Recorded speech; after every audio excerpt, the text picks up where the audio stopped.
Hollywood Silver Screen presenting Casualties of War।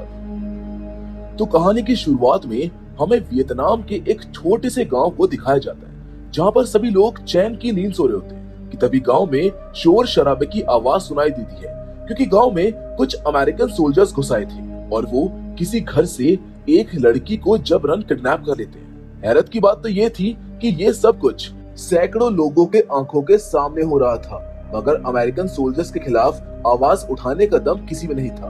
यहाँ तक कि खुद उनके नए साथी मैक्स एरिक्सन को भी ये गलत लगता है, मगर चाहकर भी वो उस लड़की के परिवार की मदद नहीं कर पाता। ये दर्दनाक मंजर देखकर एरिक्सन अंदर से टूट जाता है और उस लड़की की मां से अपने साथियों की हरकत के लिए माफी मांगता है, जिसके बाद वो सब के सब लड़की को लेकर वहां से चले जाते हैं। इसी दौरान कहानी प्रेजेंट में आ जाती है। तभी एरिक्सन की आंखें खुलती है, जो शहर की एक मेट्रो में सो रहा होता, मगर युद्ध के समय वो हादसा आज भी उसके दिमाग में उछाल मार रहा था। तभी एरिक्सन की नजर सामने बैठी एक वियतनामी लड़की पर जाती, जिसकी शक्ल उसी लड़की की याद दिलाती है जिसे उसके साथियों ने अगवा किया था। अब एरिक्सन को दोबारा से अपने किए पर पछतावा होने लगता है। खुद को तसल्ली देने के लिए वो आंखें बंद करके एक बार फिर से सब कुछ भूलने की कोशिश करता है, जिसके बाद कहानी फिर से अतीत के पन्नों को पलटते हुए पीछे चली जाती। ये वो दौर होता है जब वियतनाम में घमासान युद्ध छिड़ा हुआ था। अमेरिकी सोल्जर यहाँ के हालात को काबू करने की पूरी तरह कोशिश कर रहे थे। इसके लिए वो वहाँ के टेररिस्ट ऑर्गेनाइजेशन वियत कॉन्ग के लोगों को ढूंढ रहे थे। एरिक्सन भी उसी अमेरिकी टुकड़ी का एक सदस्य था और इसके लीडर थे लेफ्टिनेंट राइली। ऐसे ही जब एक दिन ये लोग उन नक्सलवादियों को ढूंढते ढूंढते जंगल के बीचों बीच पहुंच जाते हैं, तभी अचानक इनके ऊपर वियत कॉन्ग ग्रुप के कुछ लोग हमला कर देते हैं, जिससे एरिक्सन वियत कॉन्ग के द्वारा बनाई गई एक खुफिया सुरंग में फंस जाता है। ये सुरंग इतनी गहरी होती है कि उसका आधे से ज्यादा शरीर अंदर ही लटका रहता है। वो चिल्ला चिल्लाकर मदद की गुहार लगा रहा होता है, लेकिन उसकी किस्मत खराब होती है, क्योंकि नीचे बैठे एक नक्सलवादी के कानों में उसकी आवाज चली जाती है और वो उसे खत्म करने के लिए आगे बढ़ ही रहा होता है कि तभी सार्जेंट मेसेर्व सही वक्त पर आकर एरिक्सन को गड्ढे से निकाल लेते, जिसके बाद ये लोग भी नक्सलवादियों को डटकर जवाब देते हैं और अंत में सभी को मार गिराते हैं। सुबह होते होते पल्टन नदी के किनारे बसे गांव में पहुंचती है। सार्जेंट मेसेर्व यहाँ कुछ देर आराम करने का फैसला करते हैं, लेकिन अपने साथियों को इसके साथ साथ होशियार रहने की भी सलाह देते हैं। दरअसल उनको शक था कि यहाँ पर भी नक्सलवादी हो सकते हैं।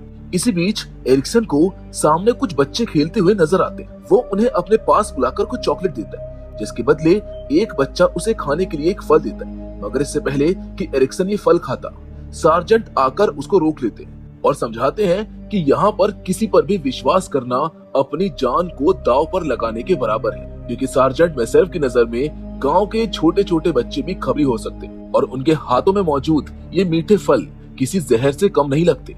हालांकि एरिक्सन को उनकी ये बातें बेतुकी लगती है। असल में एरिक्सन को आए अभी यहाँ पर कुछ ही दिन हुए थे और उसको यहाँ के हालात के बारे में कुछ खास जानकारी नहीं थी। इसके बावजूद भी उसके सभी साथी उसे हर पल समझाने में लगे रहते हैं, खास तौर पर उसका दोस्त ब्राउन। वो अभी एरिक्सन को कुछ बता ही रहा होता है कि तभी एक गोली आकर ब्राउन के सीने को छलनी करते हुए निकल जाती है। चारों तरफ हड़कंप मच जाता है।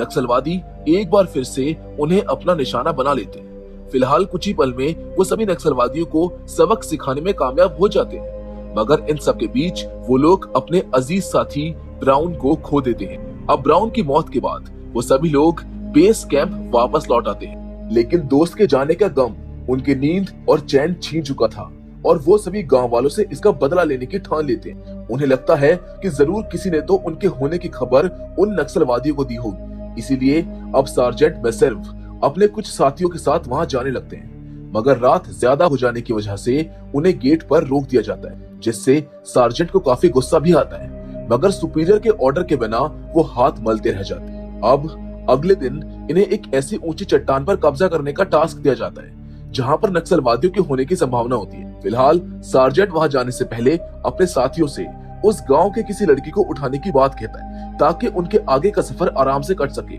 सभी सार्जेंट की बात पर हंसते हुए हामी भरते हैं, मगर एरिक्सन को ये बात कहीं से भी ठीक नहीं लगती है। वो जाने से पहले अपने दोस्त रोवन को ये बात बताता है, जिस पर रोवन दिलासा देते हुए उसे कहता है कि जरूर ये सार्जेंट मेसेर्व का कोई मजाक होगा। लेकिन जब रात होती है और ये लोग उस गांव में घुसते हैं तो एरिक्सन को समझते देर नहीं लगती कि ये कोई मजाक नहीं था। उन्होंने गांव में दाखिल होते ही 3-4 घरों में सेंध मारी और एक घर से सुंदर सी लड़की को अगवा कर लिया।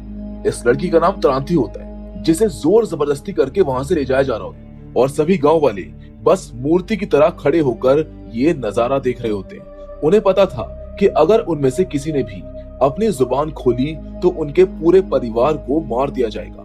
एरिक्सन की नजरों में भी ये सब कुछ ठीक नहीं हो रहा था, इसलिए वो उस लड़की की माँ से वहां से जाने से पहले माफी मांगता है और अपने साथियों के साथ अगले टास्क के लिए चल पड़ता है। रास्ते में वो सार्जेंट से इसके खिलाफ आवाज उठाता है और उनको बताता है कि एक सैनिक का काम किसी को परेशान करना नहीं है बल्कि लोगों की सेवा करना है और जो उन्होंने किया है वो किडनैपिंग है। ये सुनकर सार्जेंट को उस पर बहुत गुस्सा आ जाता है और अब वो उसे लाइन में सबसे आगे चल रहे हैचर की जगह जाने का ऑर्डर दे देता है। एरिक्सन यही बात हैचर से भी कहता है, मगर उसे अपने सार्जेंट पर गर्व था। यहाँ तक कि वहाँ मौजूद सभी लोगों को लगता था कि उन्होंने जो कुछ किया है वो बिल्कुल ठीक किया है, सिवाय एरिक्सन के, क्योंकि उसे तो एक लड़की के साथ हो रही इस तरह की ज्यादती से बेहद दुख था। और अब कुछ ही किलोमीटर चलने के बाद वो एक जगह आराम करते हैं जहाँ एरिक्सन सार्जेंट को त्रांति को प्यार से पानी पिलाते देख। एरिक्सन अभी भी कंफ्यूज था कि सार्जेंट के दिमाग में आखिर क्या चल रहा है। वो उनसे पूछता है कि हम लोगों ने इस लड़की को क्यों उठाया है, जिस पर सार्जेंट कहते हैं कि ये लड़की नक्सलियों से जुड़ी हुई है और हम आउटपोस्ट पर पहुंचकर इसके साथ मजे करने वाले हैं, इसलिए हमने इसे पकड़ा है। लेकिन एरिक्सन को पता था कि त्रांति कोई जासूस नहीं है, बल्कि वो तो एक भोले भाले किसान की बेटी है।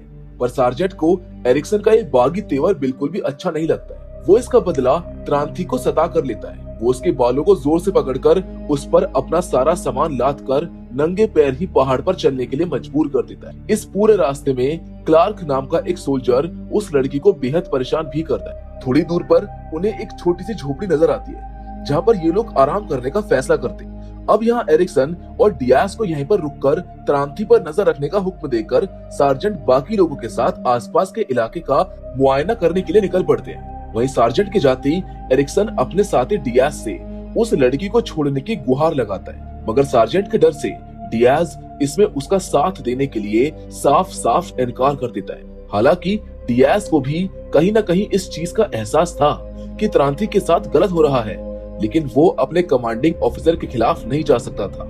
अब ऐसे में कोई भी रास्ता ना होने पर एरिक्सन लड़की के पास जाकर उसे पीने के लिए पानी देता है और वो देखता है कि उसकी पीठ में घाव के निशान हैं, जो कि इतने घंटों से सार्जेंट के सामान को ढोने की वजह से हो गए थे। इसीलिए वो फौरन उसको साफ करने के लिए त्रांति को पीछे मुड़ने के लिए कहता है। एरिक्सन घाव को साफ करने में उसकी मदद करना चाहता था, लेकिन लड़की को लगता है कि वो यहाँ पर उसका फायदा उठाने के लिए आया है। त्रांति काफी खौफ में थी, वो बेहद बुरी तरीके से डरी हुई थी। फिर भी एरिक्सन उसको ये भरोसा दिलाने में कामयाब होता है कि वो किसी भी कीमत पर उसके साथ गलत नहीं होने देगा।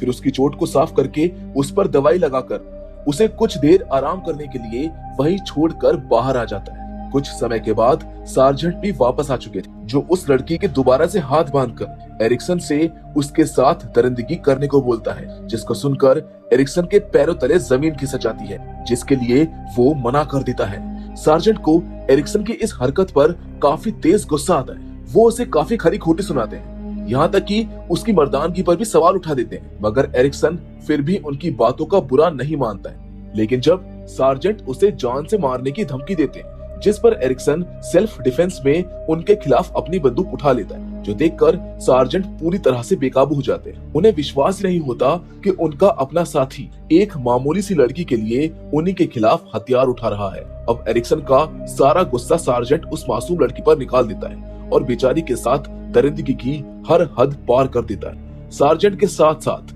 बाकी लोग भी राक्षसों की तरह उस लड़की के साथ हैवानियत करते हैं। अपनी आंखों के सामने ये अन्याय होता देख एरिक्सन लड़की को बचाने के लिए आगे बढ़ता है, पर तभी पीछे से क्लार्क उसकी गर्दन पर चाकू रखकर शांत कर देता है। मजबूरन एरिक्सन चाहकर भी कुछ नहीं कर पा रहा था और सामने से आ रही उस लड़की की चीखों की आवाज उसे अपने अस्तित्व पर सवाल उठाने के लिए मजबूर कर रही थी। क्या वो वाकई एक सच्चा सिपाही है? अगर हाँ, तो अब तक ये सब वो कैसे बर्दाश्त कर सकता है? ऐसे ही अनगिनत सवाल आज भी एरिक्सन को हर पल तोड़ रहे थे। वो भरी बरसात में एक कोने में बस इसी सोच में डूबा हुआ था कि तभी उसके पास सार्जेंट आता है और पूछता है, तुम्हें आर्मी में कैसा लगता है? बिना देर किए एरिक्सन उसे कहता है कि ये आर्मी नहीं है, ये तो जल्लादों की टोली है जिसमें इंसान नहीं शैतान भरे हुए हैं, और वो ऐसी आर्मी से मरते दम तक नफरत करता रहेगा। सुबह होती है और हम उन लोगों को पहाड़ की चोटी पर देखते हैं, जहाँ से दूरबीन से इन्हें सामने नक्सलवादियों की पूरी सेना दिखाई देती है। ये सभी बाकी के हथियारों को लेने के लिए वापस झोपड़ी में जाते हैं, पर यहाँ पर क्लार्क एरिक्सन को क्रांति के पास ही रुकने का बोलकर बाकियों के साथ नक्सलवादियों से दो दो हाथ करने के लिए निकल पड़ता है। अब एरिक्सन उस लड़की के पास जाता है जो बेहद बुरी तरीके से घायल थी। उसके साथ इतनी दरिंदगी की गई थी कि वो अब ठीक से ना तो बोल पा रही थी और ना ही चल पा रही थी। यहाँ तक कि वो एरिक्सन को देखकर भी घबरा रही थी, लेकिन फिर भी एरिक्सन उसके पास जाता है और खाने के लिए उसको कुछ देता है, जो देखकर वो लड़की किसी भूखे जानवर की तरह उस पर टूट पड़ती है। अब इतना कुछ होने के बाद एरिक्सन से उस लड़की की हालत बिल्कुल भी देखी नहीं जा रही होती है, इसलिए अब वो उसे किसी भी हाल में आजाद कराने की ठान लेता है। वो त्रांथी को संभालकर झोपड़ी से बाहर निकालता है और वहाँ से जाने को कहता है, लेकिन त्रांथी एरिक्सन के बिना वहाँ से जाने को तैयार नहीं होती है, क्योंकि ना तो उसे अब किसी पर भरोसा रह गया था और ना ही वो इन रास्तों से वाकिफ थी। ऐसे में एरिक्सन को भी त्रांथी को यूं अकेला छोड़ना सही नहीं लग रहा था, इसीलिए वो उसको अपने साथ ले जाने का फैसला करता है। पर जैसे ही वो कुछ दूर आगे चलता है, क्लार्क उनको पकड़ लेता है और फिर उन दोनों को उसी जगह पर ले जाया जाता है जहाँ पर बाकी के सैनिक मौजूद होते। नक्सलियों के ठिकाने को देखकर सार्जेंट को लगता है कि अकेले उन लोगों का सामना वो नहीं कर सकते, इसलिए अब उन्हें एयर सपोर्ट के आने का इंतजार करना होगा। पर तब तक वो लड़की खांसने लगती है और अगर वो ऐसी खांसती रही तो नक्सलियों को उनके यहाँ होने का पता चल जाए, इसलिए अब सार्जेंट एरिक्सन को त्रांथी को मारने को कहता है, पर एरिक्सन हमेशा की तरह फिर से मना कर देता है। इसीलिए सार्जेंट चाकू उठाकर हैचर को देता है, मगर हैचर का दिल भी उस लड़की की जान लेने की गवाही नहीं दे रहा होता। जिसके बाद वो डियाज को एक काम देता है और डियाज जैसे ही उस लड़की को मारने के लिए आगे बढ़ता है, एरिक्सन अंधों की तरह हवा में गोलियां चलाने लगता है, जिससे नक्सली अलर्ट हो जाते हैं और उन्हें अब ठिकाने का भी पता चल चुका था। दोनों तरफ से जोरदार गोलियां चलना शुरू हो जाती है। हर कोई अपनी जान बचाने की कोशिश कर रहा था। वो लड़की भी किसी तरह से यहाँ से अपने घर जाना चाहती थी, इसीलिए नजदीकी रेलवे ट्रैक के सहारे वो आगे बढ़ने लगती है। उसका पूरा शरीर खून से लथपथ था। एक एक कदम बढ़ाना त्रांथी के लिए सांस लेने के बराबर हो रहा था, मगर फिर भी वो आगे बढ़ रही थी कि तभी सार्जेंट की नजर उस पर पड़ती है और वो चिल्लाते हुए अपने साथियों से लड़की को मारने को कहता है। ये सुनकर एरिक्सन त्रांथी को बचाने के लिए आगे बढ़ता है, मगर सार्जेंट उसे मारकर वहीं पर गिरा देता है और फिर सभी मिलकर लड़की पर अंधाधुंध गोलियां चलाते हैं और वो वहीं पर ब्रिज से नीचे गिरकर मारी जाती है। ऊपर से ये भयानक नजारा देख रहा एरिक्सन फूट फूट कर रोने लगता है। तभी वहां पर आर्मी का एयर सपोर्ट आ जाता है, जो मिनटों में ही मिसाइलों से उस पूरी जगह को बर्बाद करके इन सभी को सही सलामत वापस कैंप में ले जाता है। यहाँ सार्जेंट के हमले की वजह से एरिक्सन के सर पर गहरी चोट आ जाती है, लेकिन जैसे उसको होश आता है, वो त्रांथी को इंसाफ दिलाने के लिए ये सब कुछ अपने सीनियर ऑफिसर्स को बताने का फैसला करता है। लेकिन क्लार्क उसे ऐसा करने से रोकता है, यहाँ तक कि धमकी भी देता है। लेकिन एरिक्सन अब किसी से भी डरने वाला नहीं था। वो सबसे पहले ये बात अपने दोस्त रोवन को बताता है, जो उसे लेफ्टिनेंट राइली और कैप्टन हिल के पास जाने की सलाह देता है। वो लेफ्टिनेंट के पास जाता है, फिर वो उन्हें जंग में हुई सारी वारदात के बारे में बताता है, पर लेफ्टिनेंट राइली को उसकी इन बातों से कोई फर्क नहीं पड़ता है। उल्टा वो तो उसको ये समझाते हैं कि जंग के मैदान में हुई घटनाओं को वहीं पर भूल जाना ही एक असली सैनिक का कर्तव्य होता है, और वो इस बात को यहीं पर खत्म करने को बोलता है। अब सीनियर की ये बातें सुनकर एरिक्सन को काफी धक्का लगता है, लेकिन वो उम्मीद नहीं हारता है। वो उनकी हाँ में हाँ मिलाने के बाद कैप्टन हिल के पास पहुंचता है और उन्हें उस दिन हुई सारी घटनाओं से वाकिफ करवाता है। मगर कैप्टन हिल को तो ये सब बातें पहले से ही पता थी। वो उसे इस बात को इतना बढ़ावा ना देने के बजाय यहीं पर खत्म करने को कहते हैं, क्योंकि वो कोई बच्ची नहीं थी, वो एक 20 साल की लड़की थी। लेकिन एरिक्सन उनसे कहता है कि उसे आज भी उस लड़की की चीखें सुनाई देती है, जिस पर कप्तान कहते हैं कि अगर तुम्हें उस एक अकेली लड़की की आवाज सुनाई देती है तो मुझे भी जंग के मैदान में शहीद हुए ना जाने अपने कितने सैकड़ों हजारों सैनिकों की चीखें सुनाई देती। अब क्या मैं तुम्हारे चक्कर में यहाँ पर अपने देश के लिए जान कुर्बान करने वाले उन सैनिकों को जेल के पीछे भेज दूं, उनकी जिंदगी खराब कर दूं? नहीं, मैं ऐसा हरगिज नहीं होने दूंगा। आखिर उन सब का भी तो अपना परिवार है। एरिक्सन को भी कप्तान की इस बात का एहसास होता है, क्योंकि सार्जेंट ने खुद एक बार उसकी जान बचाई थी, लेकिन वो फिर भी चुप नहीं बैठने वाला था, जिससे नाराज होकर कैप्टन उसे टनल यूनिट के काम में लगा देते। वहीं दूसरी ओर अब इस पूरी घटना के बारे में बटालियन के सभी सोल्जर्स को पता चल चुका था। क्लार्क को भी एरिक्सन से खतरा लगने लगा था और उसी रोज उसे मारने का वो फैसला करता है। वो रात में चुपके से एरिक्सन के कमरे में ग्रेनेड फेंक देता है, लेकिन ऐन वक्त पर एरिक्सन उसे ऐसा करता देख लेता है और कमरे से कूदकर अपनी जान बचा लेता है। फिर वो पार्टी कर रहे सार्जेंट के पास जाता है और गुस्से में उससे कहता है कि उन्हें उसको मारकर कुछ भी हासिल नहीं होने वाला है, क्योंकि यहाँ पर लोगों को सच्चाई से कोई मतलब नहीं है और ना ही कोई उसकी बात सुनने को तैयार है। जहाँ आगे हम देखते हैं कि यहाँ से अपनी नई पोस्टिंग में जाने से पहले एरिक्सन बार में बैठकर खूब शराब पी रहा होता है। तभी उसके पास एक सीनियर ऑफिसर चैपलिन आते हैं, जो उसका उदास चेहरा देखकर उससे वजह पूछते हैं। तब एरिक्सन उन्हें अपने दिल का सारा दर्द बयां करता है कि कैसे सफर के दौरान उसके साथियों ने एक लड़की को अगवा करके पहले उसकी इज्जत लूटी और फिर उसको मौत के घाट उतार दिया। एरिक्सन की आंखें नम थी, क्योंकि उसने उस लड़की को उसके परिवार से मिलाने का वादा किया था, जिसमें वो नाकामयाब रह गया था। अगले दिन हम चैपलिन को अपने सीनियर ऑफिसर्स के साथ उसी जगह पर देखते हैं जहां पर उस लड़की को मारा गया। उन्हें वो डेड बॉडी मिल जाती है, यानी कि एरिक्सन झूठ नहीं बोल रहा था। इसके बाद लड़की का पोस्टमार्टम होता है और सारी सच्चाई सामने आ जाती है। बस फिर क्या था, चारों अपराधी सार्जेंट मेसेल्फ, हैचर, क्लार्क और डियास को आर्मी कोर्ट में बुलाया जाता है। उनसे एक आखिरी बार सवाल जवाब किए जाते हैं, जहां पर ये सभी अपने गुनाह को कबूल कर लेते हैं। लेकिन हैरत की बात तो ये थी कि इतना सब कुछ करने के बावजूद भी उनके माथे पर कोई भी शिकन नहीं थी। फिर यहाँ पर उन चारों को एक साथ खड़ा करके सबका कोर्ट मार्शल कर दिया जाता है। उन्हें सस्पेंड करके सलाखों के पीछे भेज दिया जाता है, ताकि आगे से कोई भी सोल्जर अपनी ताकत का इस तरह से नाजायज फायदा ना उठा सके। इस कड़ी में सार्जेंट को 10 साल की सजा सुनाई जाती है। वहीं क्लार्क को पूरी जिंदगी जेल की हवा खानी पड़ती है। हैचर और डियास को 15 और 8 साल के लिए जेल के अंदर डाल दिया जाता है। वो सब एरिक्सन से बेहद नाराज थे, लेकिन एरिक्सन को उनकी नाराजगी से कोई फर्क नहीं पड़ता था। उसे खुद पर गर्व होता है कि उसने एक मासूम लड़की को आखिरकार इंसाफ दिला ही दिया। हालांकि इस चीज का अफसोस हमेशा पूरी जिंदगी रहेगा कि वो अपना वादा पूरा नहीं कर पाया था, वो क्रांति को बचा नहीं पाया था। तभी सार्जेंट एरिक्सन के पास से निकलते हुए उसके कान में गुस्से में कुछ कहते हैं। एरिक्सन को कैप्टन हिल की कही वही बातें याद आने लगती है कि जब ये लोग अपनी सजा काटकर जेल से बाहर निकलेंगे तो तुम्हें जिंदा नहीं छोड़ेंगे और उसे इसकी कीमत चुकानी पड़ेगी। इसी आवाज के साथ कहानी वापस से प्रेजेंट में आ जाती है, जहां पर मेट्रो में बैठा एरिक्सन अचानक इस भयानक सपने से उठ जाता है और उसकी नजर सामने मौजूद क्रांति जैसी लगने वाली एक लड़की पर पड़ती है, जो अगले स्टेशन पर उतर जाती है। एरिक्सन भी उसके पीछे पीछे आता है और उस लड़की को उसका स्कार्फ देता है जो वो अपनी सीट पर भूल गई थी।